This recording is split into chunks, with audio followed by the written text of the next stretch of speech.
student, welcome to B Ranker. I am your biology teacher Debosmita.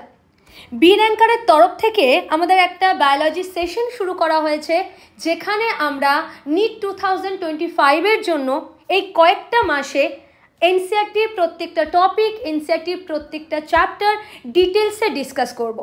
তো আজকে আমরা human ফিজিওলজির প্রথম chapter breathing and exchange of gases দিয়েই শুরু করব। তো তোমরা মনে রাখবে যে এই যে প্রথম চ্যাপ্টারটার breathing and exchange of gases, যেখানে পার ইয়ার নিটের ক্ষেত্রে কিন্তু 2 to 3টা কোশ্চেন্স অবশ্যই জিজ্ঞেস করে। 2 থেকে 3টা কোশ্চেন কিন্তু খুব ইম্পর্টেন্ট, যেখানে কলাম বেস কোশ্চেন আসতে পারে, স্টেটমেন্টাল কোশ্চেন আসতে পারে, and most important assertion reason কিন্তু খুবই কমন।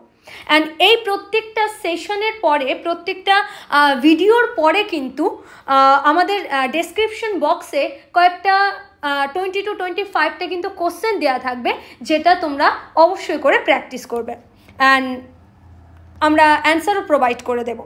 চলো দেখা যাক এখানে কি বলছে, যে রেসপিরেশন অ্যান্ড ব্রিদিং। তো রেসপিরেশন আর ব্রিদিং এই দুটো টার্ম আমাদের খুব চেনা লাগলেও রেসপিরেশন আর ব্রিদিংয়ের মধ্যে কিন্তু অনেকখানি ডিফারেন্স রয়েছে। Respiration is a biochemical process which involve in the degradation food organic compound. এখানে যে ফুডের কথা বলা হচ্ছে, এই ফুডটা অর্গ্যানিক কম্পাউন্ড মানে আমরা জানি যেটাকে আমরা ম্যাক্রোমলিকিউলস বলি। Macromolecules like carbohydrate, okay, carbohydrate, protein and lipid. Okay, organic কম্পাউন্ডের মধ্যে কী কী পড়ছে? Carbohydrate, protein and lipid in oxidize which release energy inside the living sell.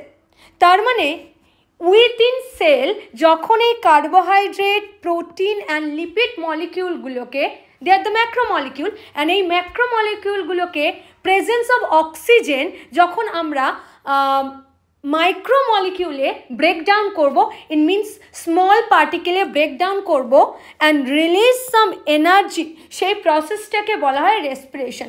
তো আমরা বলতে পারি respiration is the chemical process, okay, and breathing যেখানে এক্সচেঞ্জ অফ O2 মানে যে অক্সিজেনের প্রেজেন্সে আমরা অক্সিডাইজ করছি, তো exchange of O2 from the atmosphere and with the CO2 released by the cell is a called breathing. তার মানে breathing is a physical process. তো এখানে দেখো রেসপিরেশন আর ব্রিদিংয়ের আমি কিছু ডিফারেন্সিয়েশনে কিছু পয়েন্ট লিখে দিয়েছি, যে it's a chemical process and breathing is a physical process. And next, যখন রেসপিরেশনের রেজাল্ট হচ্ছে রিলিজ সাম এনার্জি, তার মানে release form of ATP. Actually energy আর এটিপিও সিমিলার হয়েও কিন্তু মানে আমরা বলতে পারবো না yes energy is the ATP. Energy store in our body as the ATP molecule. ATP মলিকিউলে এনার্জিটা আমাদের বডিতে স্টোর থাকছে, ওকে। অ্যান্ড ব্রিদিং প্রসেসে কিন্তু energy doesn't release. And respiration যেহেতু আমরা বলছি উইথিন দ্য লিভিং সেল, যার জন্য intracellular process, and breathing is the extra cellular process. Clear? Okay, next আমরা দেখব টাইপস অফ রেসপিরেশন। রেসপিরেশন দুটো টাইপের। যখন রেসপিরেশন অক্সিজেনের প্রেজেন্সে হয় সেটাকে আমরা বলি অ্যারোবিক রেসপিরেশন, অ্যান্ড রেসপিরেশন যদি অ্যাবসেন্স অফ অক্সিজেন হয় which is called the anaerobic respiration. তো বোথ দ্য রেসপিরেশনের মেন রেজাল্টই হলো রিলিজ সাম এনার্জি।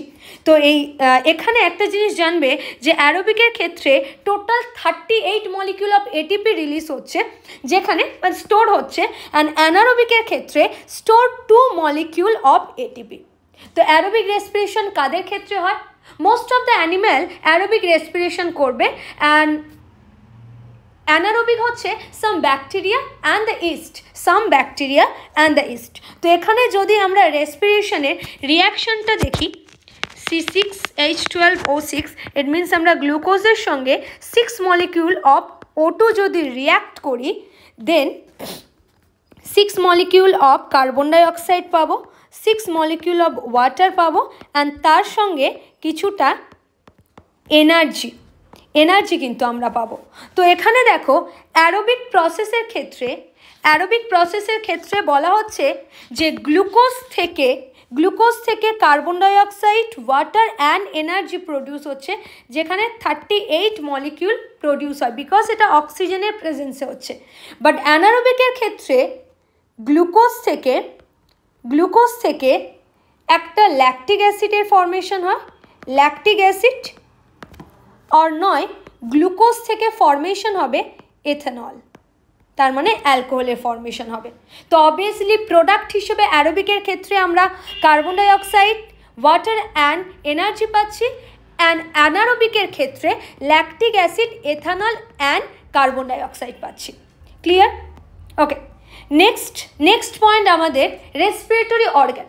দেখো, respiratory organism to organism vary করে। কেন ভ্যারি করবে? Depend upon their habitat and level of organization. Habitat মানে কোনো অর্গানিজম অ্যাকুয়াটিকও হতে পারে আর টেরেস্ট্রিয়ালও হতে পারে। তার মানে কেউ ওয়াটারেও প্রেজেন্ট থাকতে পারে, কেউ আবার টেরেস্ট্রিয়ালেও প্রেজেন্ট থাকতে পারে। তো ডিপেন্ড আপন দেয়ার হ্যাবিটেট, তাদের অর্গান বা মেকানিজম অফ ব্রিদিং সিস্টেম সেটা ডিফারেন্ট হতে পারে। And last, level of organisation মানে সেটা সেলুলার লেভেল, না টিস্যু লেভেল অফ অর্গানাইজেশন, নাকি অর্গান লেভেল অফ অর্গানাইজেশন, নাকি organ system level of organisation.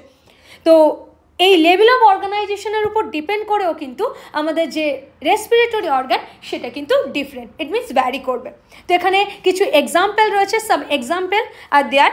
এটা কিন্তু এনসিইআরটিরই এক্সাম্পল, তো খুব ভালোভাবে এখানে কিন্তু একটা শর্ট নোট করা রয়েছে। তো আমি প্রেফার করবো এনসিইআরটিটা খুব ভালো করে রিড করার পরে আমাদের এই নোটটা কিন্তু একবার একটু রিড করে নেবে।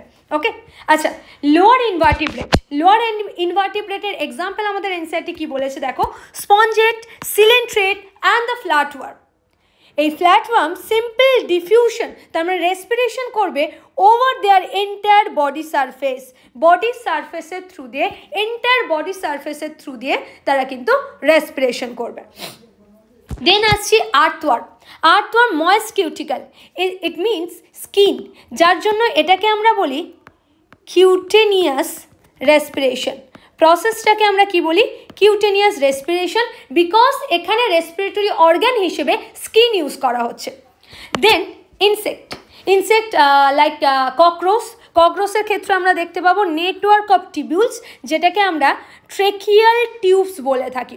তো ট্রেকিয়াল টিউবের ক্ষেত্রে এই রেসপিরেশনটাকে আমরা বলি ট্রেকিয়াল রেসপিরেশন। ওকে, দেন আমরা মুভ করছি fish, aquatic, arthropod and mollusca Giles use করবে।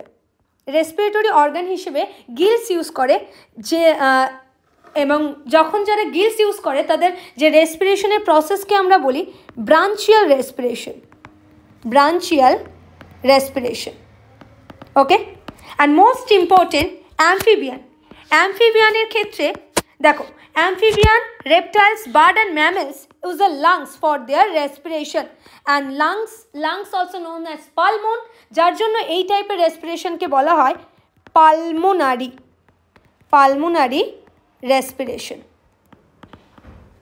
ওকে, and most important frog, already কিন্তু আমাদের নিটের এক্সামে আলাদা করে ফ্রগকেও ইনক্লুড করা রয়েছে। তো ফ্রগের ক্ষেত্রে দেখো, ফল মাল্টিপল রেসপিরেটরি অর্গান কিন্তু ইউজ করতে পারে, লাইক গিলস, যখন তারা লার্ভাল স্টেজে প্রেজেন্ট থাকবে তারা গিলস ইউজ করবে। And skin, buccopharyngeal and lungs, skin কখন ইউজ করবে? যখন তারা হাইবারনেশন বা অ্যাস্টিভেশনে যাবে, উইন্টার স্লিপ or summer স্লিপে যাবে, তখন কিন্তু স্কিনের থ্রু দিয়ে রেসপিরেশন করে থাকে। And then the buccopharyngeal and the lungs. Clear? Okay, moving to the next part and the most important part, human respiratory system. এই চ্যাপ্টারে আমরা এবার ইম্পর্টেন্ট টপিক থেকে শুরু করলাম।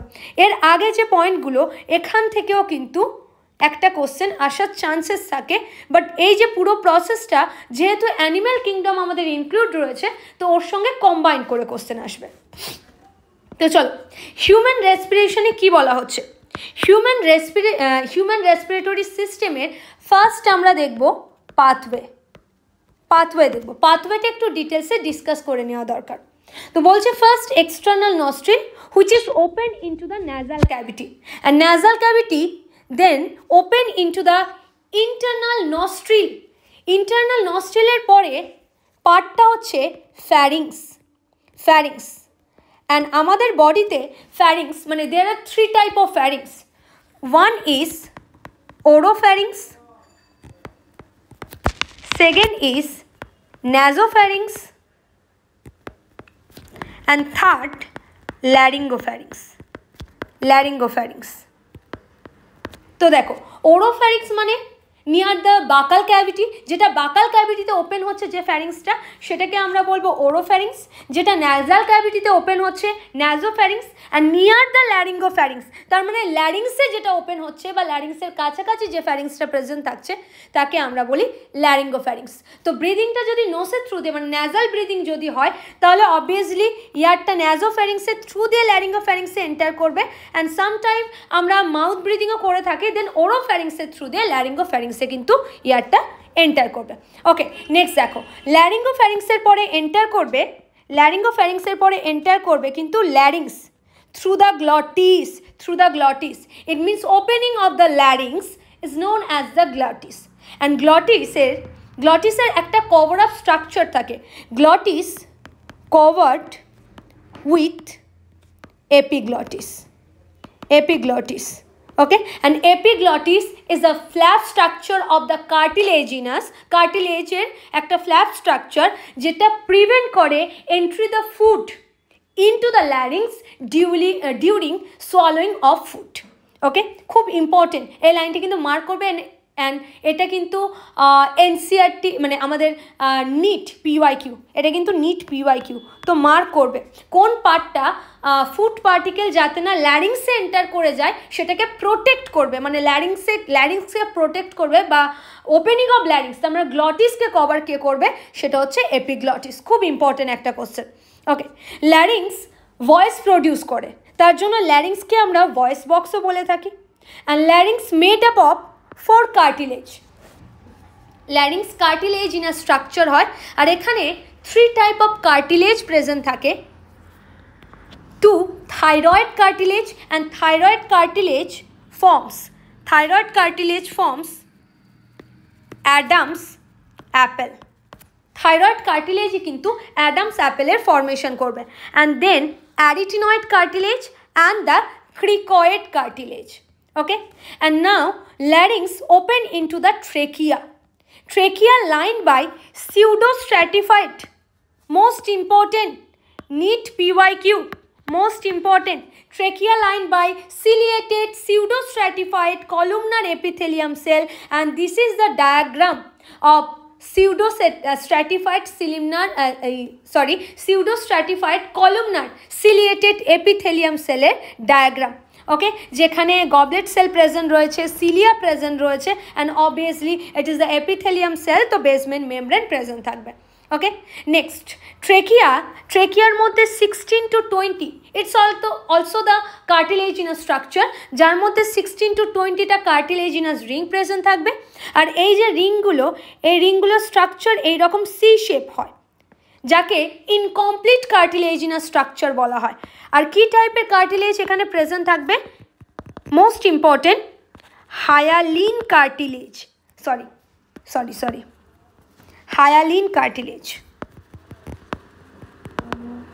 হায়ালিন কার্টিলেজ এখানে প্রেজেন্ট থাকবে, যেটা কিন্তু সি শেপ মানে ইনকমপ্লিট এই like structure. Okay, and trachea divided at the 5th thoracic vertebrae, যেখান থেকে ট্রেকিয়া ডিভাইড হয়ে লাংসের মধ্যে এন্টার করছে অ্যাজ আ ব্রঙ্কাই, তার মানে দুটো ব্রঙ্কাই স্ট্রাকচার ফর্মেশন হবে ট্রেকিয়া অ্যান্ড 5th thoracic vertebrae থেকে দুটো ব্রঙ্কাই স্ট্রাকচারে কনভার্ট হচ্ছে and enter into the lungs, and ব্রঙ্কাই differentiated into the primary, secondary and tertiary bronchi. Tertiary bronchi further create a branch and produce the bronchiole differentiated into the initial and terminal bronchiole, and terminal bronchiole open into the respiratory duct, then alveoli duct, and the final part alveoli, which is very thin, irregular wall and vascularized bag. So অ্যালভিওলাইকে কেন আমরা vascularize bag structure বলবো? Because এর মধ্যে মানে blood capillary present থাকছে। এই alveoli সারফেসে ব্লাড ভেন আর্টারি প্রেজেন্ট থাকে, যার জন্য এটাকে আমরা ভাস্কুলারাইজড ব্যাক স্ট্রাকচার বলি। আর এখানে দেখো মোস্ট ইম্পর্টেন্ট যেটা, হিউম্যান রেসপিরেটরি সিস্টেমের দুটো পার্ট হয়। হিউম্যানের রেসপিরেটরি সিস্টেমের দুটো পার্ট আমরা এখানে পাবো। One is conducting zone, and second exchange part. Obviously কি এক্সচেঞ্জ করবে? আমরা ব্রিদিং পড়ছি তো গ্যাসিয়াস এক্সচেঞ্জ হবে। তো কন্ডাক্টিং জোন কোনটাকে আমরা বলবো? এখানে অলরেডি আমি লিখে দিয়েছি। কন্ডাক্টিং জোন বলা হয় external nostril to the terminal bronchiole. Most important statemental কোশ্চেনের জন্য কন্ডাক্টিং জোন হচ্ছে external nostril up to the terminal bronchioles. And the exchange part কোনটাকে আমরা বলবো? রেসপিরেটরি ডাক্ট থেকে আপ টু দ্য অ্যালভিওলাই, এই পার্টটাকে আমরা বলি এক্সচেঞ্জ পার্ট। এই পার্টটাকে বলা হচ্ছে এক্সচেঞ্জ পার্ট, যেখানে এক্সচেঞ্জ অফ গ্যাসেস, তার মানে O2 অ্যান্ড CO2 এক্সচেঞ্জ হবে।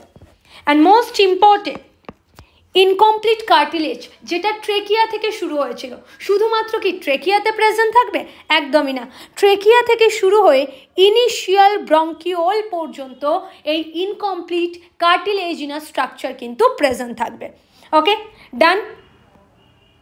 আচ্ছা, নেক্সট আমরা দেখব function of the conducting zone. কেন এই যে ব্রিদিং রেসপিরেটরি সিস্টেম বা ব্রিদিং রেসপিরেটরি সিস্টেমের পাথওয়েটা দুটো পার্টে আমরা কেন ডিভাইড করলাম?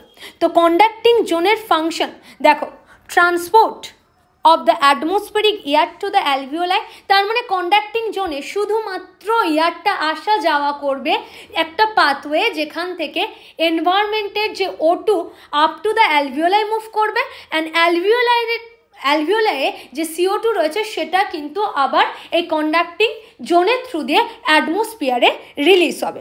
অ্যান্ড দেন বলছে clear it from the foreign particle and humidifies করবে and bring the air to the body temperature. এখান থেকে কিন্তু খুব ইম্পর্টেন্ট একটা কোশ্চেন আসে, following which option is not the function of the conducting part? ওকে, এই টাইপের কিন্তু স্টেটমেন্টাল বেস কোশ্চেন আসে।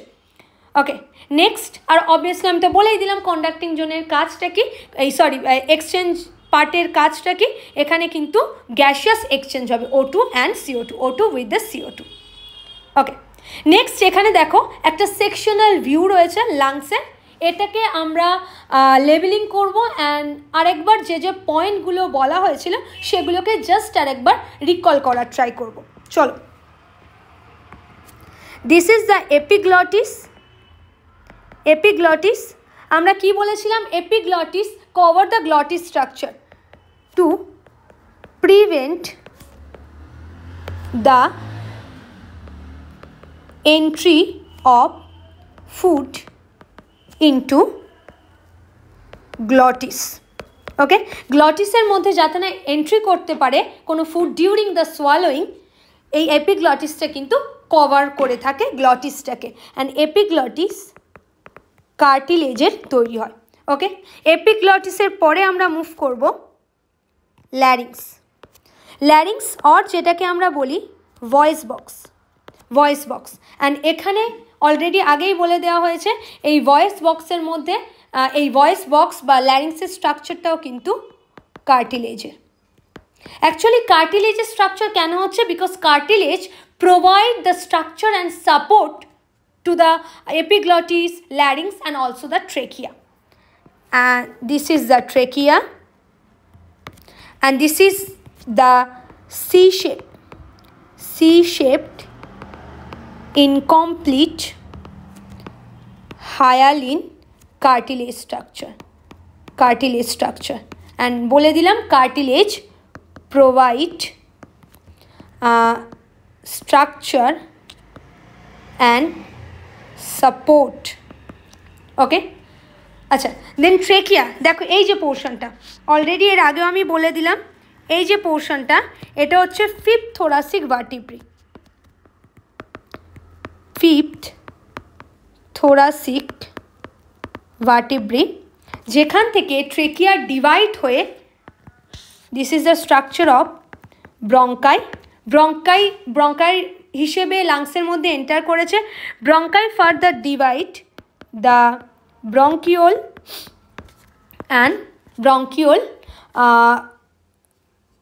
অ্যান্ড দেন ব্রঙ্কিওলের পরে যে পার্টটা সেটা হচ্ছে অ্যালভিওলি। তো bronchiole and alveoli comprise the lung structure. Bronchioles and alveoli comprise the lung structure. Okay, আচ্ছা নেক্সট আমরা দেখব, and this is the diagram of diaphragm. This is the part of the diaphragm and lungs. Obviously this is the lungs and this is the membrane of the lungs.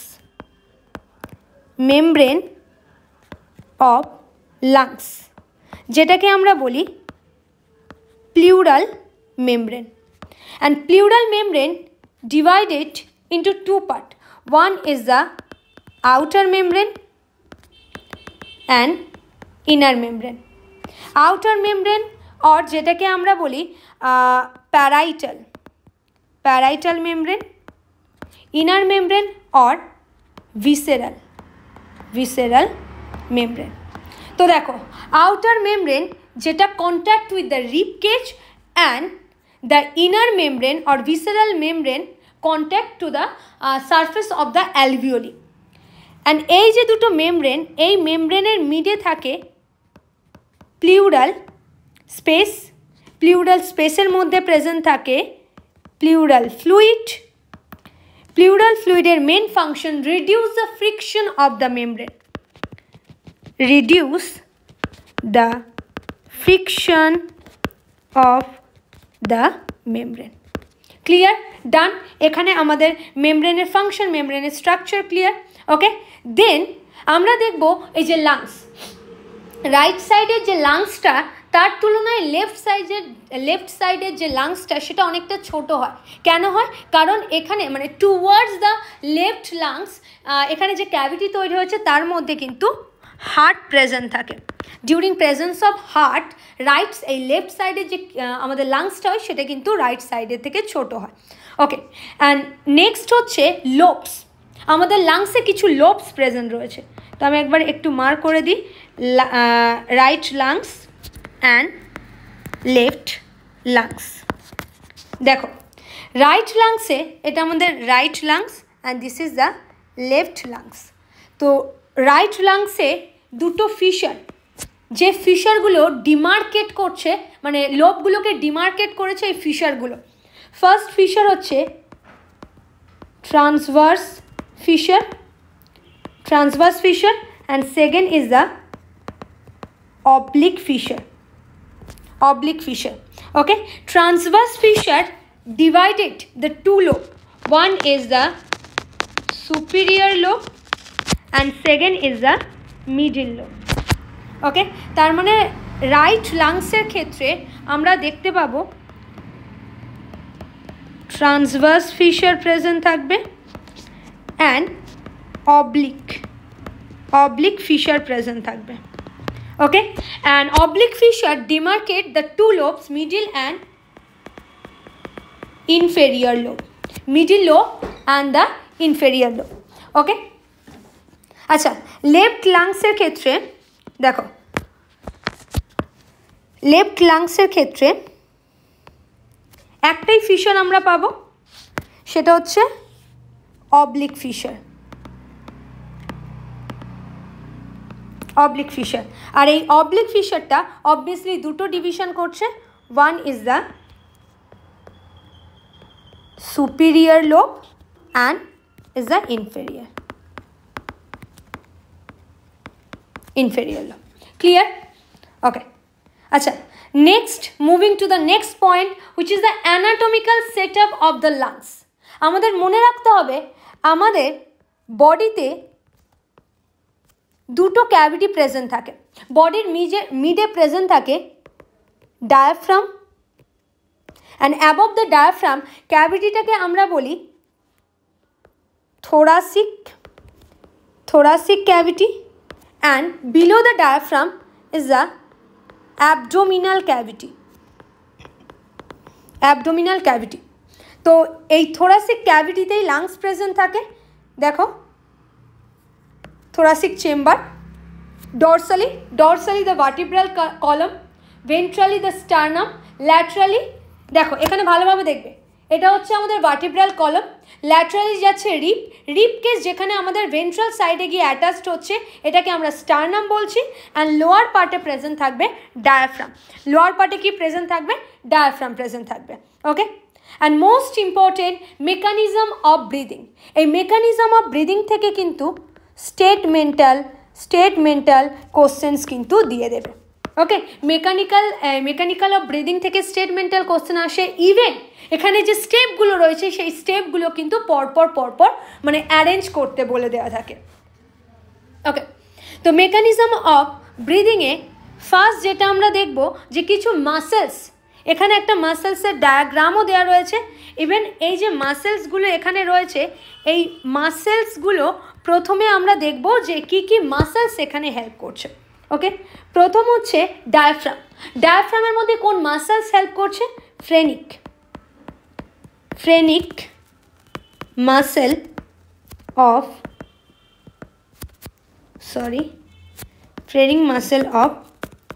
diaphragm, and second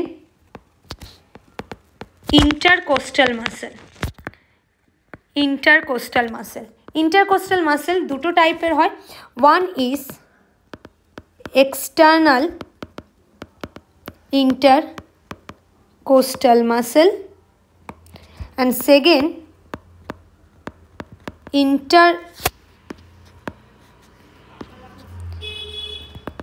internal intercostal muscle. Okay, এখানে already কিন্তু আমি diagram দেখিয়ে দিয়েছি। External intercostal muscle, internal extracostal muscle, এই যে okay, and this is the vertebral column and this is the sternum. Okay, তার মানে আমরা বলি এগুলো যদি রিপস হয়, এর মিডে প্রেজেন্ট থাকে ইন্টারকোস্টাল মাসেল, বাইরের দিকে যেটা প্রেজেন্ট থাকবে সেটা এক্সটার্নাল ইন্টারকোস্টাল মাসেল, অ্যান্ড ভেতরের দিকে যেটা প্রেজেন্ট থাকবে internal extracostal muscle. Clear? Okay, and some factor which are involve into the mechanism of breathing. তো প্রথমে আমরা দেখব প্রেশার।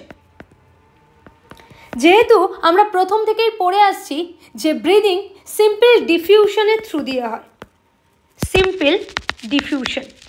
অ্যান্ড ডিফিউশন মানে আমরা জানি অলওয়েজ কোনো একটা মানে এখানে এই প্রসেসে মুভমেন্টটা হবে higher pressure to lower pressure. তার মানে এয়ারের মুভমেন্টটা হবে higher pressure to lower pressure. Okay, তো আমাদের অ্যাটমসফেরিক প্রেশার যেটা অলওয়েজ কনস্ট্যান্ট থাকে 760 mmHg। তো যখন ডিউরিং ইন্সপিরেশন, দেখো এখানে ব্রিদিংয়ের দুটো স্টেপ হয়, one is inspiration and second is the expiration.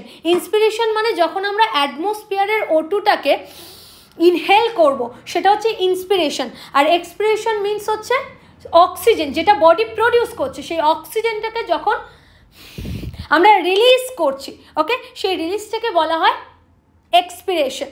ওকে, তো ইন্সপিরেশন এক্সপিরেশন, ইন্সপিরেশনের টাইমে যেহেতু আমরা এয়ারটাকে ইনহেল করব, তো অবভিয়াসলি অ্যাটমসফেরিক প্রেশার আমাদের ইন্টারনাল অর পালমোনারি প্রেশারের থেকে কিন্তু হাই হতে হবে, তবে এয়ারটা আমাদের পালমোনের ভিতরে কিন্তু এন্টার করবে, তার মানে অ্যালভিওলাই পর্যন্ত রিচ করবে। ওকে, দেন বয়েলস ল কেন বলছি? বিকজ এখানে volume inversely proportional to the pressure. তার মানে যদি আমাদের ইন্টারনাল প্রেশার মানে আমরা বলবো thoracic cavity or pulmonary cavity. এখানে মনে রাখতে হবে যে আমাদের অ্যানাটমিক্যাল সেট আপটা মানে অ্যানাটমিক্যাল স্ট্রাকচারটা এমনভাবেই সেট আপ করা রয়েছে, যদি পালমোনারি ভলিউমের কোনো চেঞ্জেস হয় থোরাসিক ভলিউমের চেঞ্জেস হবে, and vice versa. It means থোরাসিকেরও যদি কোনো চেঞ্জ হয় পালমোনারি ভলিউম কিন্তু চেঞ্জ হবে। তো ভলিউম যদি ইনক্রিজ করে তাহলে প্রেশার ডিক্রিজ করবে, অ্যান্ড প্রেশার যদি ইনক্রিজ করে তাহলে কিন্তু ভলিউম ডিক্রিজ করবে। ওকে, ডান। আচ্ছা, নেক্সট এবার আমরা মুভ করব। আচ্ছা, এখানেও বলে দিই, যদি প্রেশার যদি ইনক্রিজ করে, প্রেশার ইনক্রিজ করছে মানে আমরা জানবো যে অ্যাটমসফিয়ারের থেকে ইনক্রিজ করছে। অ্যাটমসফিয়ারিক প্রেশারের থেকে যদি প্রেশারটা হাই হয়ে যায় তার মানে ভলিউম কমে যাবে, তখন কি হবে? Expiration. Okay, and pressure atmospheric প্রেশারের থেকে যদি কম হয় অ্যান্ড ভলিউম যদি মানে পালমোনারি ভলিউম যদি ইনক্রিজ হয় তখন হয় ইন্সপিরেশন। ওকে, তো এখানে দুটো প্রসেস কিন্তু আমাদের কাছে খুবই ক্লিয়ার হয়ে গেল। এবার আমরা এন্টার করব মেন যে মেকানিজম অফ দ্য ব্রিদিং। এখানে আমরা স্ট্রাকচার অ্যান্ড ফ্যাক্টর সম্বন্ধে ডিটেলসে ডিসকাস করলাম। এবার আমরা এন্টার করব the mechanism of the breathing. চলো,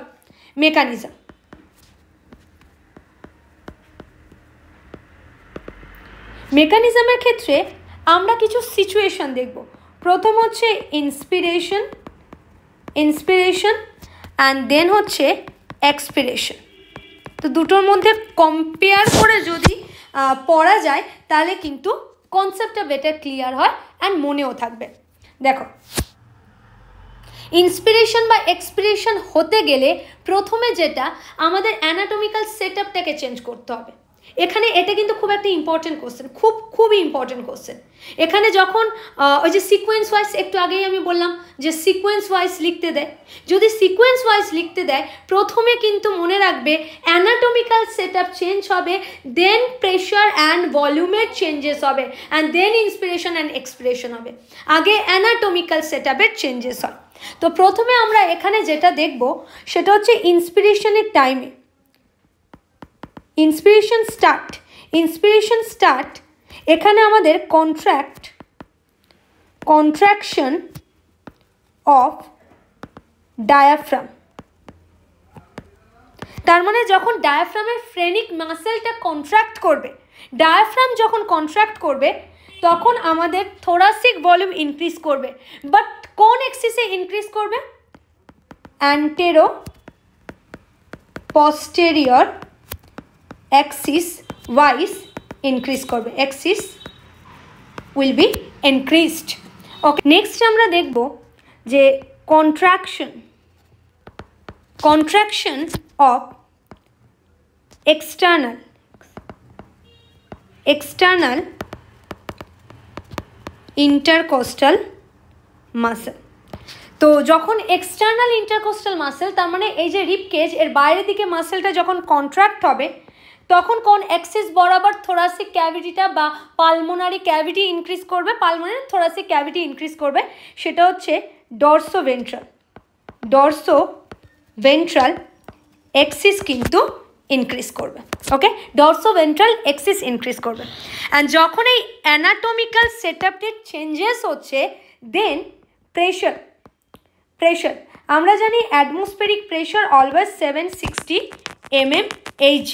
তার মানে আমাদের অ্যানাটমিক্যাল সেটআপ, এখানে সেটআপ যখনই চেঞ্জেস হচ্ছে, দেখো থোরাসিক ভলিউম ইনক্রিজ করা মানে ভলিউম ইনক্রিজ করছে, তার মানে যে প্রেশারটা সেটা অবভিয়াসলি অ্যাটমসফেরিক প্রেশারের থেকে কমবে।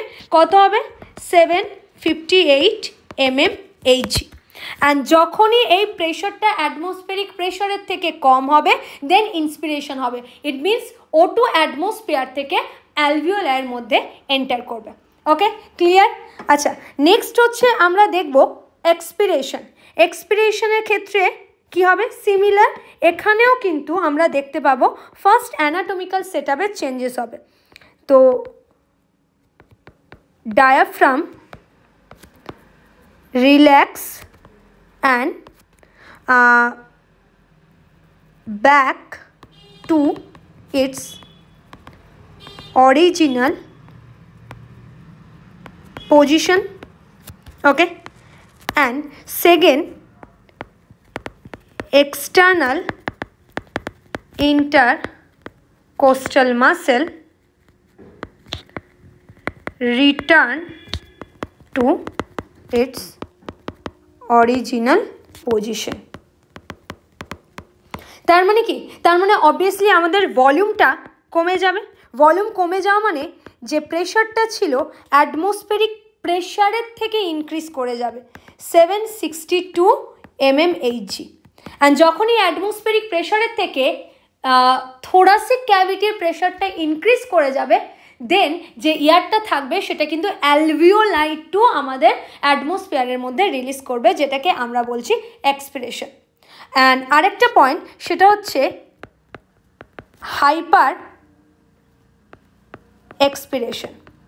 হাইপার এক্সপিরেশনের টাইমে সিমিলার আমরা দেখতে পাবো যে ডায়াফ্রাম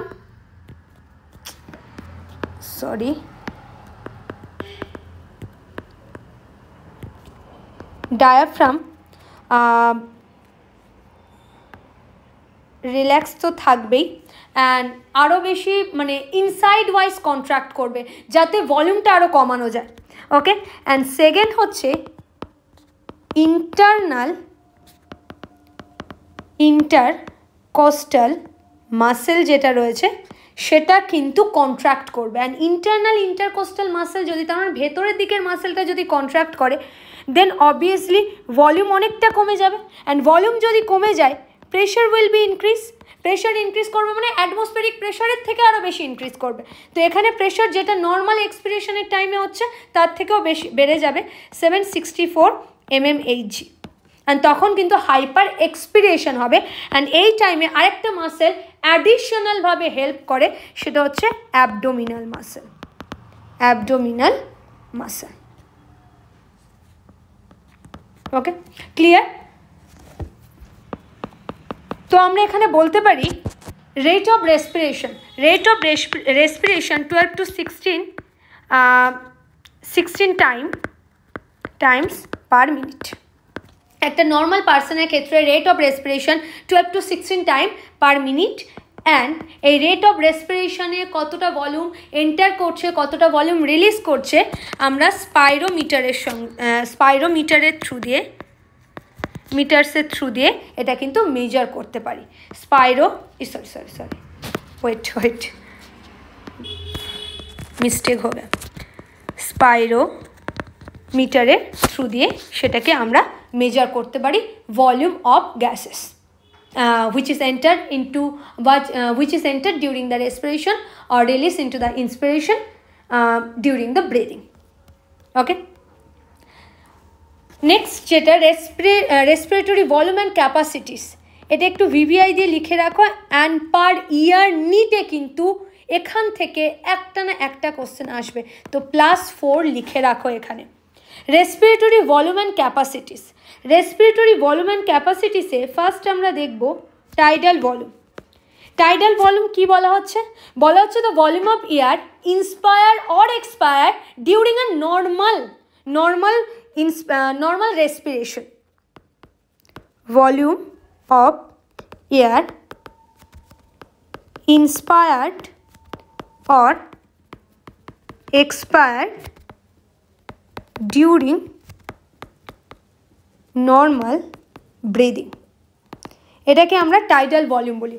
আর টাইডাল ভলিউমের মানে টাইডাল ভলিউমটা কত? এটা হচ্ছে 500 ml। তো মনে রাখবে এই 500 mlটাই কিন্তু অ্যালভিওলার মধ্যে পুরোপুরি এন্টার করে না। 150 ml কন্ডাক্টিং জোনে প্রেজেন্ট থাকবে, কন্ডাক্টিং পার্টে প্রেজেন্ট থাকবে। অ্যান্ড 350 ml যেটা exchange part, it means alveolar মধ্যে এন্টার করবে। ক্লিয়ার? ওকে, নেক্সট আমরা দেখব আইআরভি। ইন্সপিরেটরি রিজার্ভ ভলিউম। ইন্সপিরেটরি রিজার্ভ ভলিউমে বলা হচ্ছে যে additional of air a person can inspire during forcefully inspiration. তো অ্যাডিশনাল এয়ার কখন? হাইপার ইন্সপিরেশনে। হাইপার ইন্সপিরেশনে নর্মাল ভলিউমটা একটা নেওয়াই হচ্ছে, বাট নর্মাল ভলিউমটা ছাড়া যেটা অ্যাড করা হচ্ছে তার মানে অ্যাডিশনাল ভলিউম। হাইপার ইন্সপিরেশনের সময় যে অ্যাডিশনাল ইয়ারটা, অ্যাডিশনাল ভলিউম অফ ইয়ার, সেটাকে আমরা ইন্সপিরেটরি রিজার্ভ ভলিউম বলি। আর এর অ্যামাউন্ট হচ্ছে 2500 ml to 3000 ml। Okay, next ERV, expiratory reserve volume. Expiratory reserve ভলিউমের ক্ষেত্রে আমরা কি দেখতে পাবো, যে সিমিলার মানে এর opposite, additional volume of year, additional volume of year a person can expire during hyper expiration, hyper expiration। ওকে, এর অ্যামাউন্টটা 1200 ml to 1100 ml, তার মানে 1100 ml। Okay, next most important RV, residual volume। বলা হচ্ছে the volume of air which is remaining in the lungs after the forceful expiration। Forceful expiration করার পরে যে ইয়ার, remaining ইয়ার যেটা অ্যালভিওলায় প্রেজেন্ট থাকছে, সেটাকে আমরা রেসিডুয়াল ভলিউম বলছি।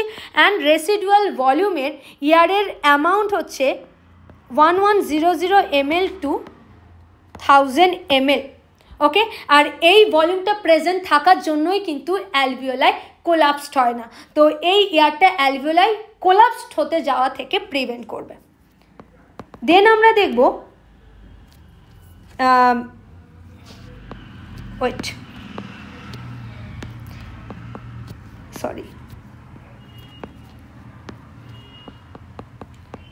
ইসি, এক্সপিরেটরি ক্যাপাসিটি অ্যান্ড আইসি। তো আইসিটা আগে বলে দিই, দেন আমরা ইসিতে যাচ্ছি। ইন্সপিরেটরি ক্যাপাসিটি, এখানে বলা হচ্ছে যে total volume of air a person can inspire after the forcible expiration. Forcible এক্সপিরেশনের পর ম্যাক্সিমাম কতটা এয়ার একটা পারসন ব্রিথ করতে পারে। তো অবভিয়াসলি আইসি ইকুয়ালস টু হবে TV plus IRV, TV plus IRV. Okay, and এর অপোজিট হবে ইসি, এক্সপিরেটরি ক্যাপাসিটি। তার মানে total volume of air a person can expire, a person can breathe after the forcible inspiration। forcible inspiration করার পর কতটা air release হবে সেটা হচ্ছে EC. It means TV plus ERV. Okay, then আমরা দেখব এফআরসি।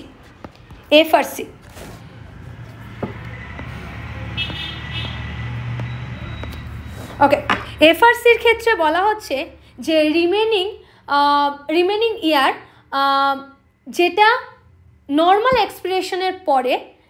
এক্সপিরেশনের পরে বডিতে প্রেজেন্ট থাকছে, সেটা বলা হচ্ছে এফআরসি। তো অবভিয়াসলি এটা হওয়া উচিত RV plus ERV, forcible respiratory capacity.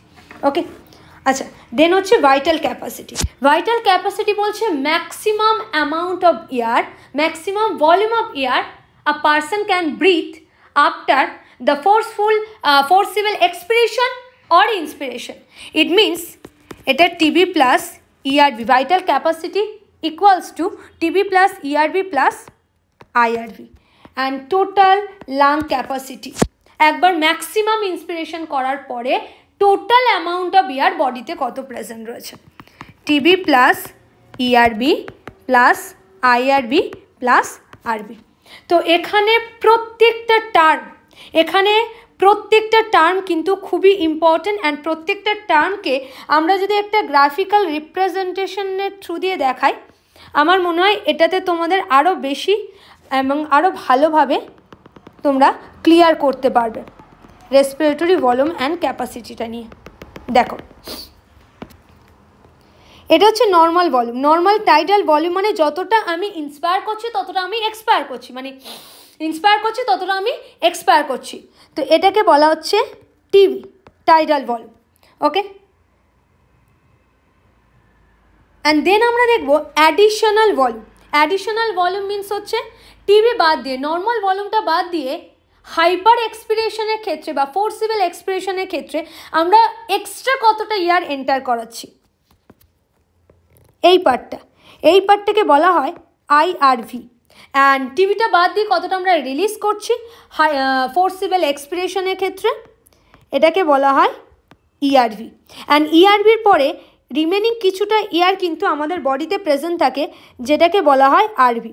RV graphical রিপ্রেজেন্টেশনের মধ্যে আমরা দেখাচ্ছি না, because RV can't measure through the spirometer, that's why এখানে কিন্তু গ্রাফিক্যাল রিপ্রেজেন্টেশনের মধ্যে আরভিটা আসে না, ওকে। দেন আমরা দেখব যে ইসি দেখো, ইসি মানে টিবি প্লাস ইআরভি, তো টিবি প্লাস ইআরভি এটা হচ্ছে ইসি। অ্যান্ড আইসি হচ্ছে আইআরভি প্লাস টিবি, এটা হচ্ছে IC, okay. And FRC means হচ্ছে ERV and RV, this is the FRC. And last যদি আমরা ভিসির ক্ষেত্রে দেখি, this is the VC and this is the total lung capacity। যেখানে দেখতেই পাচ্ছ আইআরভি আর ইআরভি যে লেন্থটা সেটা কিন্তু ইকুয়াল নয়, বিকজ কিছুটা remaining of air as a RV মানে রেসিডুয়াল ভলিউম হিসেবে সেটা কিন্তু অ্যালভিওলার মধ্যে প্রেজেন্ট থাকে। তো আশা করব এই পার্টটা তোমাদের ক্লিয়ার হয়েছে, ওকে। তো নেক্সট পার্টে আমরা মুভ করছি। Next part exchange of gases. Exchange of gases primary part in where exchange of gases take place is the alveoli। alveoli কিন্তু primary part যেখানে main gaseous exchange হবে with the blood capillary, and some factor which are affect the rate of diffusion। First is solubility। Solubility কেন এখানে বলছে, আমরা জানি যে কোনো গ্যাস যখন অ্যালভিওলাই টু ব্লাড ক্যাপিলারিতে মিক্সড আপ হচ্ছে, তারা কিন্তু ব্লাডের থ্রু দিয়ে, ব্লাড ইট মিনস হিমোগ্লোবিনের সঙ্গে মিক্সড হয়ে ওভারঅল বডিতে পাস করবে, সেটি হিমোগ্লোবিন হতে পারে, প্লাজমা হতে পারে। মেন আমরা বলতে পারি যে ব্লাডের সঙ্গে কোন মলিকিউল, কোন গ্যাসিয়াস মলিকিউল কতটা সলিউবেল, যতটা সলিউবিলিটি বেশি হবে তত কিন্তু ফার্স্টে মুভ করতে পারবে, রাইট। তো আমরা এখানে দেখতে পাচ্ছি CO2 অ্যান্ড O2 হিমোগ্লোবিনের সঙ্গে সলিউবেল, বাট O2 থেকে CO2 20-25 times more soluble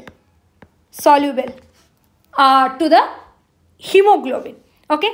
CO2 solubility বেশি দেন দ্য অক্সিজেন। এখানে আরেকটা পয়েন্ট একটু বলে দিই, সেটা হচ্ছে affinity to binding with the haemoglobin. Sure affinity O2 থেকে, সিওর অ্যাফিনিটি কার্বন মনোক্সাইডের অ্যাফিনিটি অক্সিজেনের থেকে 200 to 250 টাইমস বেশি অ্যাফিনিটি, কারণ কার্বন মনোক্সাইড খুব ইজিলি হিমোগ্লোবিনের সঙ্গে বাইন্ড করে যেতে পারে।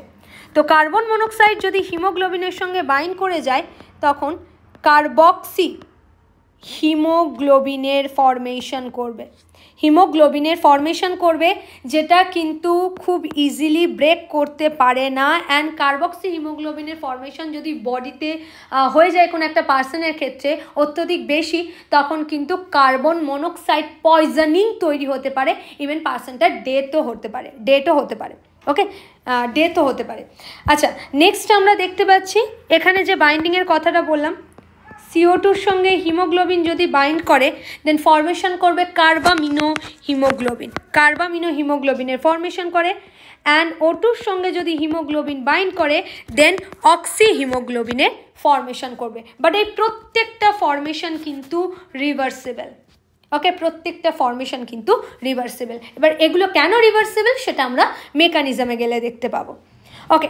নেক্সট পয়েন্ট বলা হচ্ছে থিকনেস অফ মেমব্রেন। তো এখানে একটা পয়েন্ট আমাদের জানা খুব দরকার, thickness inversely proportional to the diffusion। তার মানে ডিফিউশন বেশি হবে তখনই যদি থিকনেসটা কম হয়, আর থিকনেস বেশি হলে অবভিয়াসলি ডিফিউশন রেটটা কিন্তু কম হবে। তো মেন এক্সচেঞ্জ হচ্ছে অ্যালভিওলাই উইথ ব্লাড ভেসেল। এই যে স্ট্রাকচারটা যেখানে অ্যালভিওলাই সারফেসে আর্টেরিওলস আর ভেন্স প্রেজেন্ট রয়েছে, এই স্ট্রাকচারটাকে যদি আমরা ডিটেলসে দেখি, দেন দেখো এখানে অ্যালভিওলাই যেখানে O2 এন্টার করছে, CO2 রিলিজ হচ্ছে।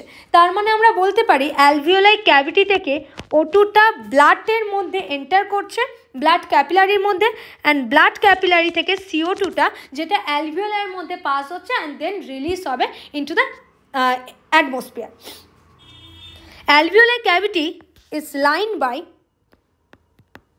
squamous epithelium, okay, and blood capillary lined by endothelium,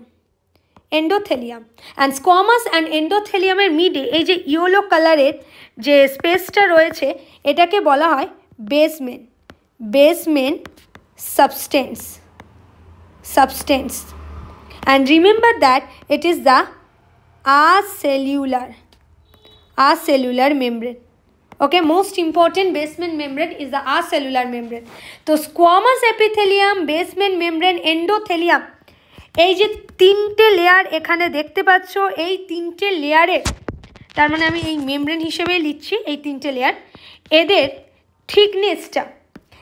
থিকনেসটা হওয়া উচিত 1 মিলিমিটারের থেকে কম, তবে প্রপার অ্যান্ড খুব ইজিলি অক্সিজেন হোক বা কার্বন ডাইঅক্সাইড সেটা কিন্তু alveoli to blood capillary to অ্যালভিওলাইয়ের মধ্যে এন্টার করতে পারবে।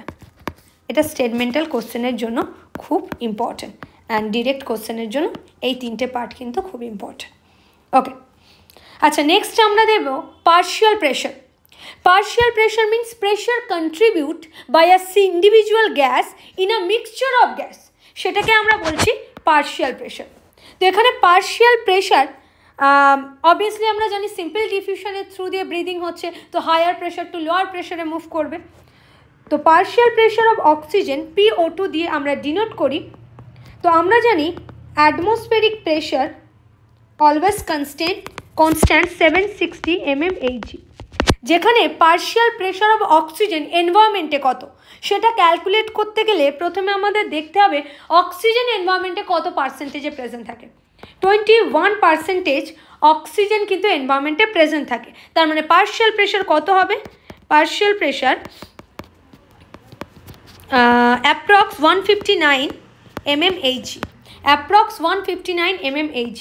অ্যান্ড পার্শিয়াল প্রেশার যদি আমরা CO2 দেখি, CO2 0.03% আমাদের এনভায়রনমেন্টে প্রেজেন্ট থাকে। তো পার্শিয়াল প্রেশার হবে অ্যাপ্রক্স 0.3%। এবার আমরা এই ডায়াগ্রামটাতে একটু নোটিস করব, ডায়াগ্রামটা একটু ক্লিয়ার করব। দেখো ডায়াগ্রামটাতে বলা হচ্ছে যে অ্যাটমসফেরিক প্রেশার O2 ক্ষেত্রে আমরা জানি 159 mmHg, 159 mmHg, and partial pressure of CO2 0.3 mmHg। তার মানে অ্যাটমসফেরিক প্রেশার যদি 159 হয়, এখানে অ্যালভিওলার প্রেশার 104 mmHg। তো obviously higher pressure to lower pressure oxygen first অ্যালভিওলারের মধ্যে মুভ করবে, and it's exchange with the বা O2 যেটা সেটা অ্যালভিওলাই থেকে আমরা প্রথমে দেখতে পাবো যে ব্লাড ক্যাপিলারির মধ্যে এন্টার হয়েছে, অ্যান্ড দেন সেটা হার্টের থ্রু দিয়ে, দেন অ্যাওর্টার থ্রু দিয়ে হোল বডি পার্টে মুভ করবে। যখন সিস্টেমেটিক আর্টারির থ্রু দিয়ে এটা এন্টার করছে, দেন কিছুটা অক্সিজেন ইউজ হচ্ছে। তো অক্সিজেন 104 থেকে হচ্ছে 95 mmHg, and when oxygen will be used, then obviously CO2 will be produced, because CO2 কিন্তু বাইরে থেকে কখনো এন্টার করতে পারে না। Body produce the CO2, body always produce the CO2। Oxygen যখন ইউজ হচ্ছে, অবভিয়াসলি আমরা অ্যারোবিকের ক্ষেত্রে দেখলাম প্রোডাক্ট হিসেবে CO2 প্রডিউস হচ্ছে, তো CO2 প্রডিউস হবে 40 mmHg। দেন যখন টিস্যুর সঙ্গে রিয়াক্ট হবে বা টিস্যুর সঙ্গে রিয়াকশন হবে, টিস্যুর মধ্যে এন্টার করে গিয়ে রিয়াকশন হবে, দেন এখানে কিছুটা অক্সিজেন ইউজ হবে, যার জন্য 95 to 40 mmHg তে কমে যাবে অ্যান্ড CO2 প্রডিউস হবে 45 mmHg। অ্যান্ড আমাদের অ্যালভিওলাইতে পার্শিয়াল প্রেশার অফ CO2 রয়েছে 40 mmHg।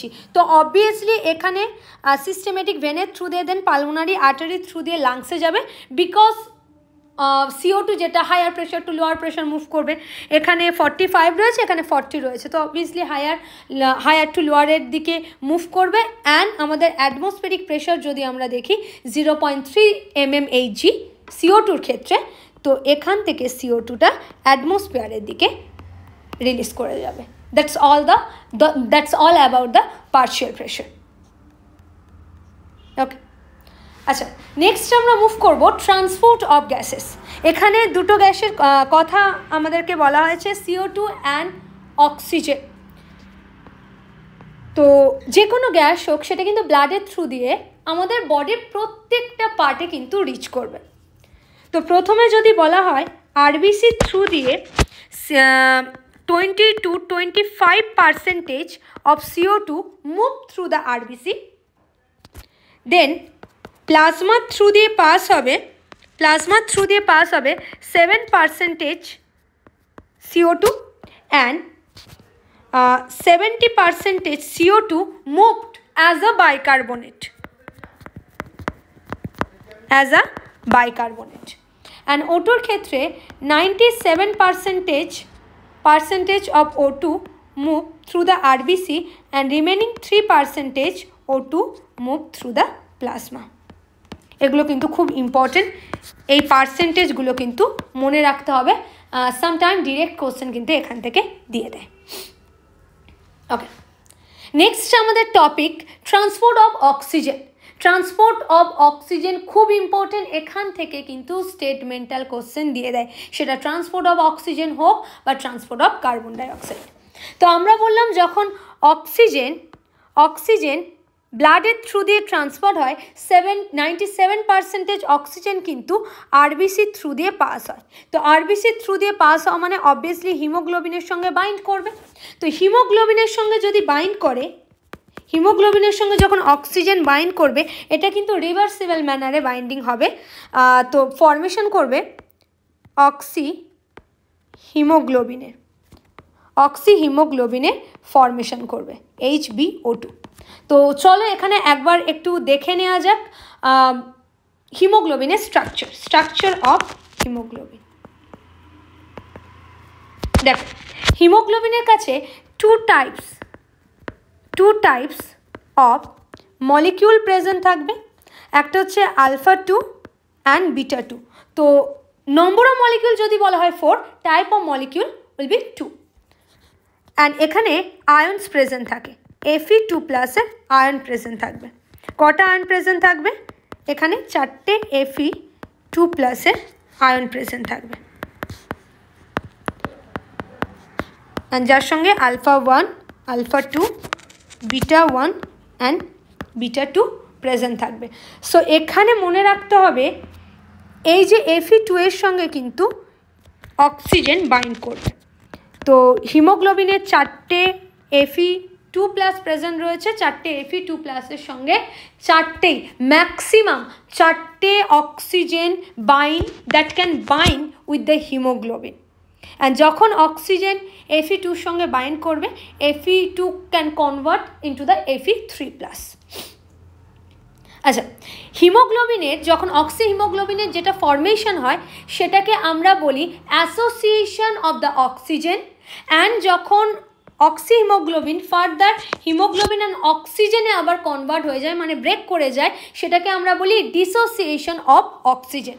চলো অক্সিজেন অ্যাসোসিয়েশন অ্যান্ড ডিসোসিয়েশনের প্রসেসটা আমরা দেখব। আমরা যদি গ্রাফের থ্রু দিয়ে এটা একবার ডেসক্রাইব করি, তো বলা হচ্ছে along the x-axis এটা partial pressure of O2 and along the y-axis percentage saturation of haemoglobin with oxygen. তো পার্সেন্টেজ স্যাচুরেশন, প্রথমে আমাদের জানতে হবে হোয়াট ইজ পার্সেন্টেজ স্যাচুরেশন। তো এখানে পার্সেন্টেজ স্যাচুরেশন মিন্স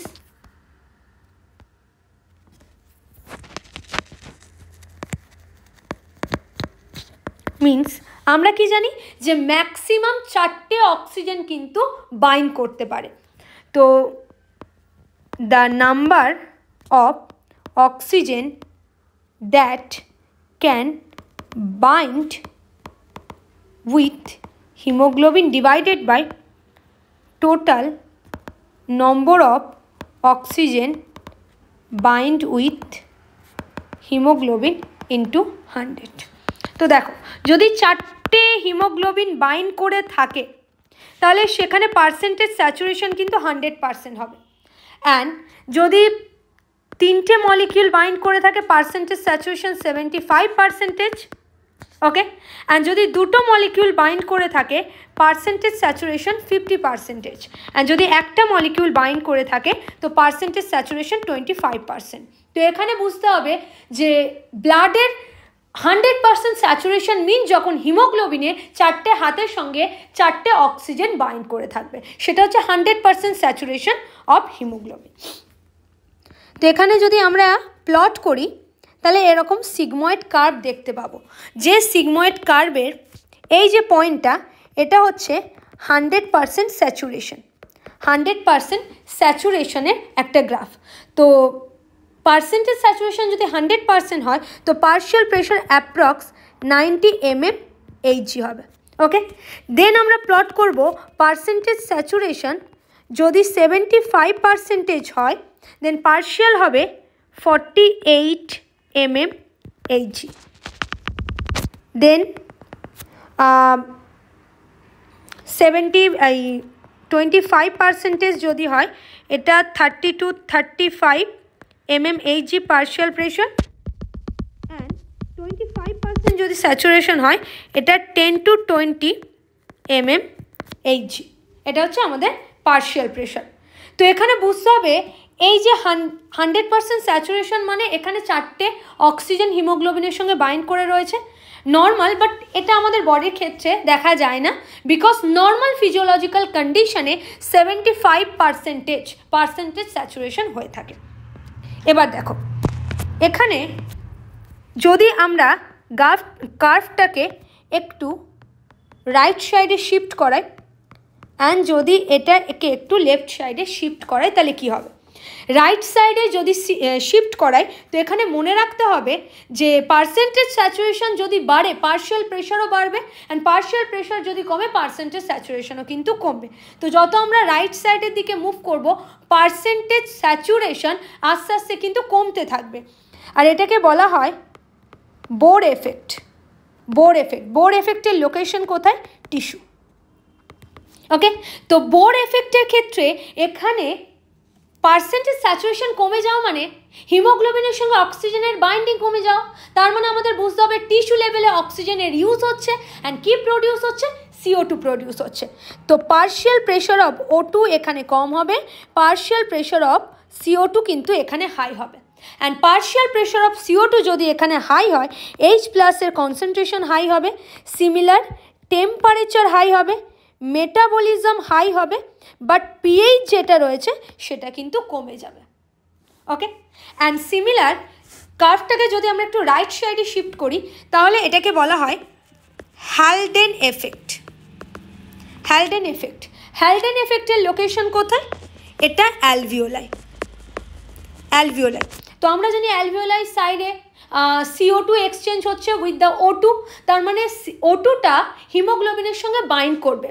আর মনে রাখতে হবে হিমোগ্লোবিনের সঙ্গে CO2 বা O2 যেই বাইন্ড করুক না কেন, যেখানে CO2র পার্শিয়াল প্রেশার হাই হবে সেখানে CO2 can bind with the haemoglobin, and যেখানে অক্সিজেনের পার্শিয়াল প্রেশার হাই হবে oxygen can bind with the haemoglobin.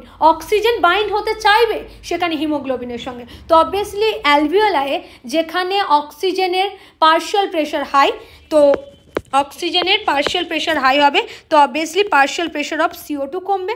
Partial pressure of CO2 যদি কমে, H+ এর কনসেন্ট্রেশন কমবে, সিমিলার টেম্পারেচার কমবে, মেটাবলিজম কমবে, অ্যান্ড pH যেটা থাকবে সেটা কিন্তু এখানে ইনক্রিজ করবে।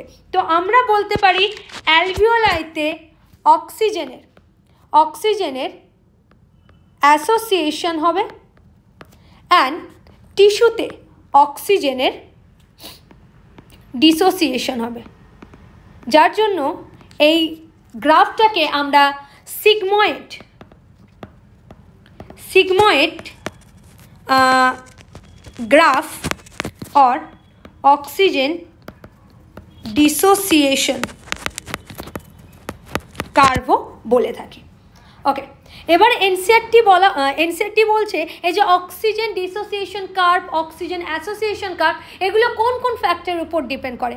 মনে রাখতে হবে partial pressure O2, partial pressure of CO2 and H+ concentration, and আমরা বলতে পারি যে টেম্পারেচার। এই চারটে ফ্যাক্টরের উপর কিন্তু অ্যাসোসিয়েশন অ্যান্ড ডিসোসিয়েশন খুবই অ্যাফেক্ট করে, মানে দরকার পড়ে। এই ফ্যাক্টরগুলো কিন্তু দরকার for the binding of O2 with the haemoglobin or dissociation of haemoglobin. Okay, আচ্ছা, নেক্সট আমাদের এনসিআরটি একটা লাইন বলছে যে নর্মাল ফিজিওলজিক্যাল কন্ডিশনে 100 ml of blood 5 ml of O2-কে টিস্যুর মধ্যে প্রোভাইড করতে পারে। তাহলে এই লাইনটা কিভাবে আমরা ডিটেলসে দেখতে পাবো? ওয়েট, আমি একটা জাস্ট স্লাইড অ্যাড করে নিচ্ছি। চলো, নর্মাল ফিজিওলজিক্যাল কন্ডিশনে 100 ml of blood 5 ml of O2-কে টিস্যুর মধ্যে এন্টার করাতে পারে। তার মানে রিমেনিং যে অক্সিজেন সেটা কিন্তু ব্লাডের কাছে প্রেজেন্ট রয়েছে। রিমেনিং কতটা অক্সিজেন ব্লাডের কাছে প্রেজেন্ট রয়েছে সেটা একবার দেখে নেওয়া যায়। আমরা জানি 100 ml অফ ব্লাডে 12 to 16 gram of haemoglobin present থাকে। আর তোমাদের একটা কথা মনে রাখতে হবে, 1 gram of haemoglobin 1.3 ml of oxygen carry করতে পারে। তার মানে আমরা যদি অ্যাভারেজ 15 গ্রাম অফ হিমোগ্লোবিন দেখি, তো ওই অ্যাপ্রক্স 20 ml অফ অক্সিজেন কিন্তু ক্যারি করতে পারে। তো 100 ml of blood 20 ml of অক্সিজেনকে ক্যারি করতে পারে। এটা আমরা এই ক্যালকুলেশন থেকে বুঝতে পারলাম। ওকে, তো নেক্সট বলা হচ্ছে যে দেখো নর্মাল ফিজিওলজিক্যাল কন্ডিশন মানে আমরা বুঝতে পারবো যে 20 ml অক্সিজেন ক্যারি করছে। তো এখানে তাহলে পার্সেন্টেজ স্যাচুরেশন বলা হচ্ছে 75%। তো 75 into 100 into 20,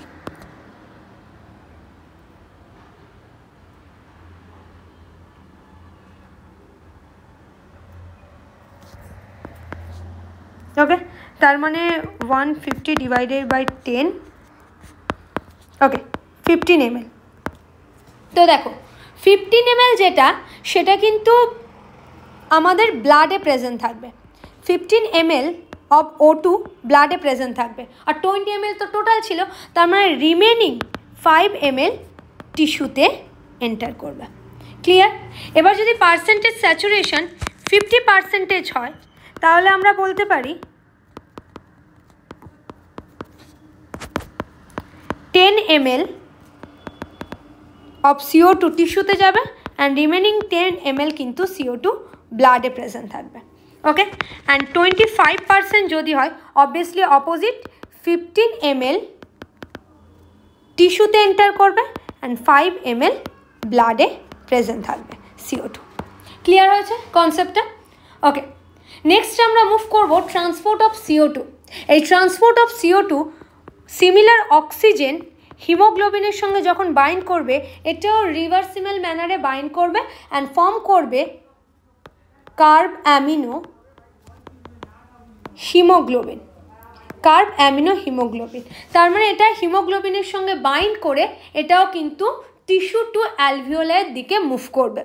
পার্শিয়াল প্রেশার যখন আমরা পড়েছিলাম তখন কিন্তু পার্শিয়াল প্রেশার যেহেতু টিস্যুতে অক্সিজেনের ক্ষেত্রে কমে যাচ্ছে, অ্যালভিওলাইতে হাই হয়ে যাচ্ছে, তার জন্য oxygen alveoli to tissue move করছে। বাট কার্বন ডাই অক্সাইড যেহেতু টিস্যুতে প্রডিউস হচ্ছে অ্যান্ড অ্যালভিওলাই পার্শিয়াল প্রেশারটা কম থাকছে, যার জন্য CO2 টিস্যু টু অ্যালভিওলাইয়ের দিকে, তার মানে opposite of the CO2, opposite direction of O2, এই ডিরেকশনে কিন্তু মুভ করে যাবে। আচ্ছা, নেক্সট এখানে আমরা মেন যেটা 70% অফ CO2 অ্যাজ আ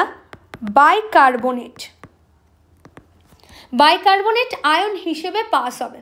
তো এখানে এই বাইকার্বনেট আয়ন হিসেবে CO2 যখন পাস হবে সেই পুরো মেকানিজমটাকে আমরা বলি ক্লোরাইড শিফট। তো চলো একবার ক্লোরাইড শিফটের মেকানিজমটা দেখে নেওয়া যাক। তো এখানেও মনে রাখবে CO2 অ্যাসোসিয়েশনের জন্য partial pressure of oxygen, partial pressure of CO2 কিন্তু খুবই রেসপন্সিবল। আচ্ছা, টিস্যুর ডায়াগ্রামটা জাস্ট ড্র করে নিই। Tissue and this is the RBC। Okay,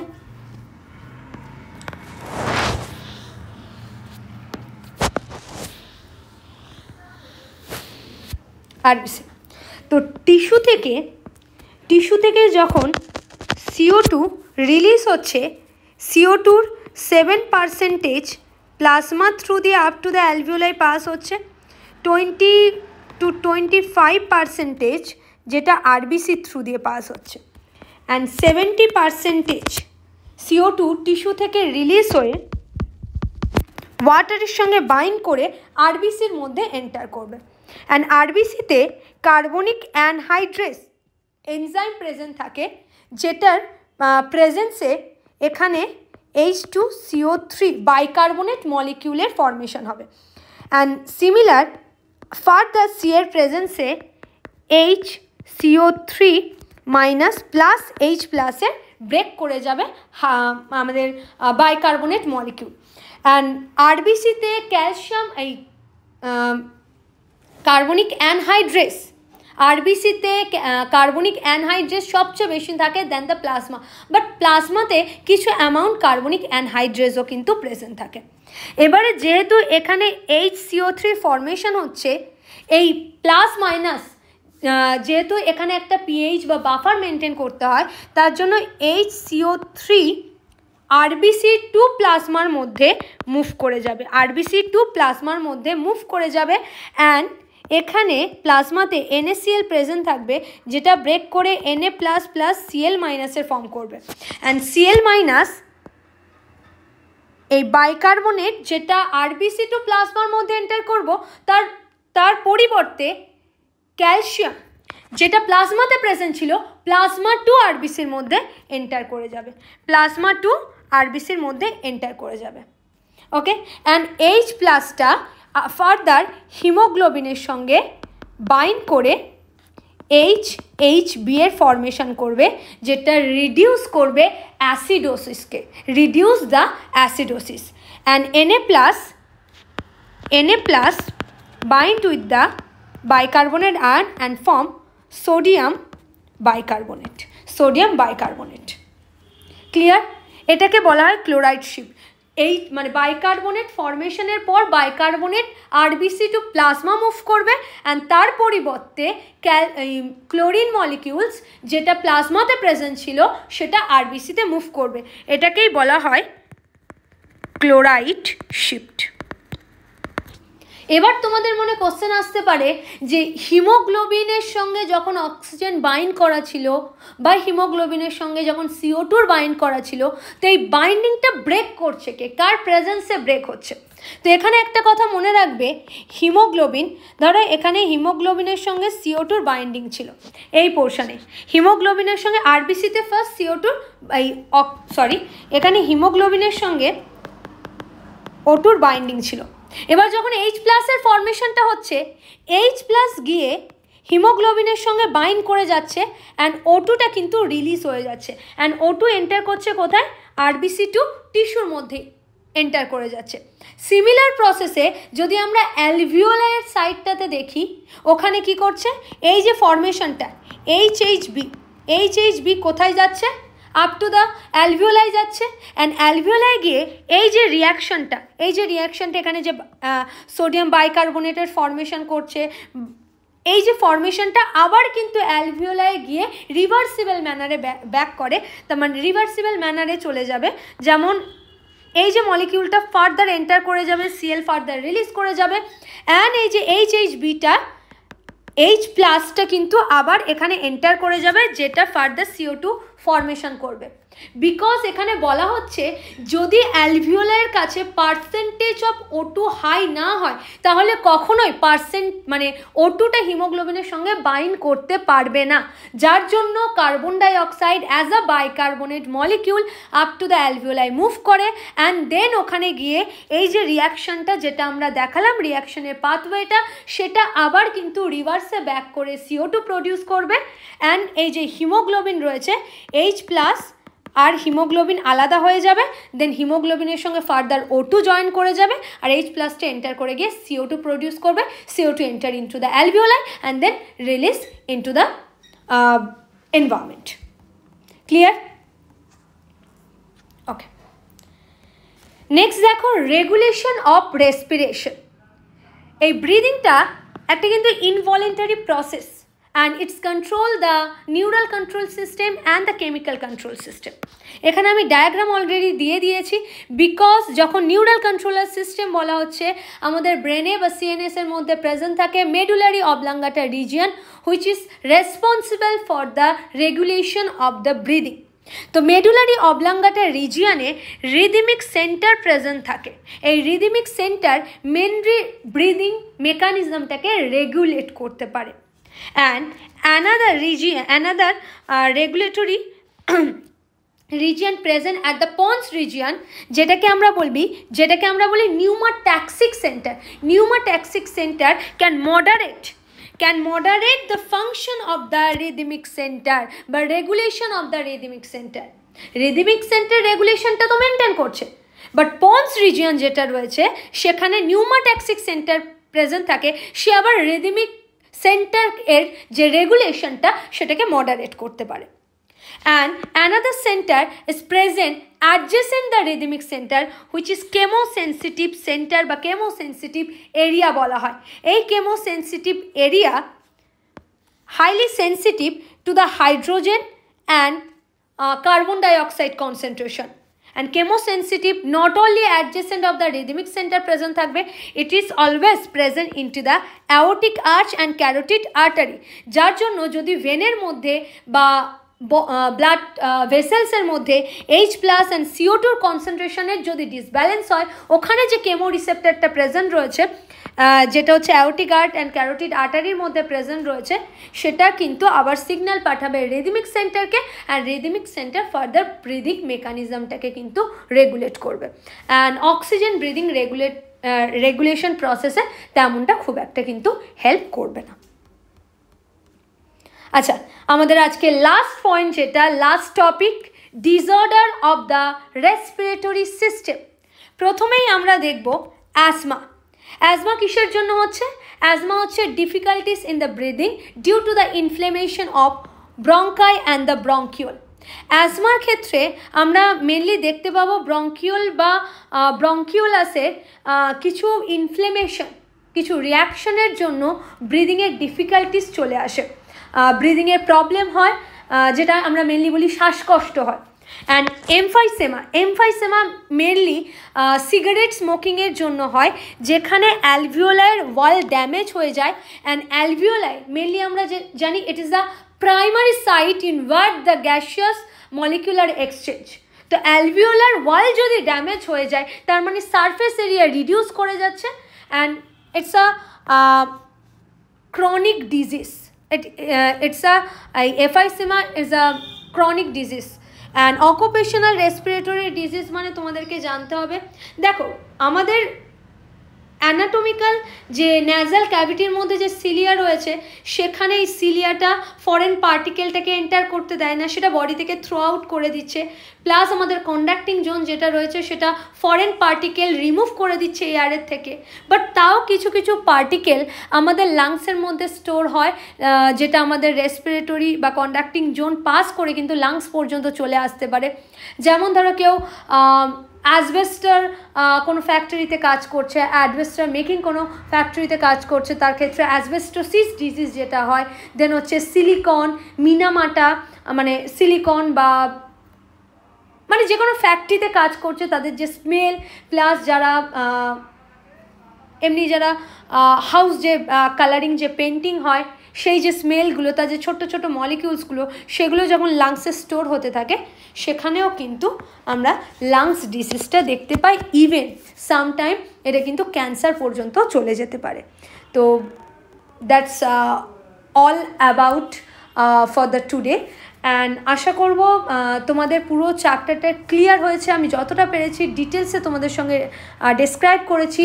and NCERT পড়ার পরে একবার শর্ট নোট হিসেবে ভিডিওটা একবার দেখে নাও। অ্যান্ড যদি ভিডিওটা ভালো লেগে থাকে তাহলে আমাদের চ্যানেলটাকে ফলো করতে থাকো। নেক্সট আরও যে ফিজিওলজিক্যাল যে পার্টগুলো রয়েছে সেগুলোও কিন্তু আমরা কন্টিনিউ করব এই সেশনে। ইভেন আমরা এনসিইআরটির পুরো টপিকগুলোই কন্টিনিউ করব। অ্যান্ড এনসিইআরটির এক্সামের আগে পর্যন্ত আমি কিন্তু এপ্রিল মাসটাকে কোনোভাবেই ধরছি না, জানুয়ারি, ফেব্রুয়ারি অ্যান্ড মার্চ এই 3টে মাসের মধ্যে আমরা ওয়ান শট ভিডিওতে এনসিইআরটিটা পুরোটা কিন্তু কভার আপ করব। যদি ভিডিওটা ভালো লেগে থাকে তাহলে লাইক অ্যান্ড সাবস্ক্রাইব করে দিও। অ্যান্ড পরের ভিডিওতে দেখা হচ্ছে। Good night.